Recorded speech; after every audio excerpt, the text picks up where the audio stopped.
Hello दोस्तों, welcome to my YouTube channel Islamic name. मेरा नाम साक्षी है। दोस्तों, हम हमारे चैनल पे आपके नाम से रिलेटेड जानकारी देते हैं, जैसे आपके नाम का मतलब, आपका lucky number, lucky date, lucky day, lucky colour, lucky stone, lucky metals. उससे पहले सब्सक्राइब बटन दबाकर चैनल को सब्सक्राइब करें और वीडियो को लाइक करें। तो आज इस वीडियो में हम बात करने वाले हैं मुंसीफ़ नाम के बारे में। मुंसीफ़ नाम लड़कों के लिए इस्तेमाल किया जाता है। मुंसीफ़ नाम एक इस्लामिक नाम है और अरबी ज़ुबान से लिया गया है।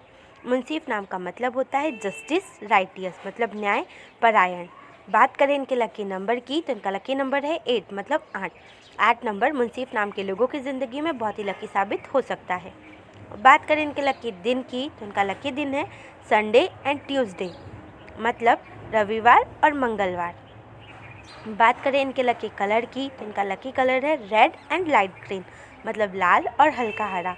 बात करें इनके लकी स्टोन की, तो इनका लकी स्टोन है रूबी। रूबी का मतलब होता है माणिक। माणिक लाल रंग का काफ़ी सुंदर और चमकीला रत्न होता है।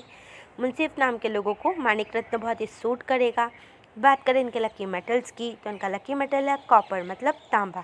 अगर आपका नाम मुंसीफ़ है तो कमेंट बॉक्स में अपना नाम ज़रूर लिखें। अगर आप अपने नाम के बारे में जानना चाहते हैं तो कमेंट बॉक्स में अपना नाम ज़रूर लिखें। अपने दोस्तों के साथ इस वीडियो को शेयर करें।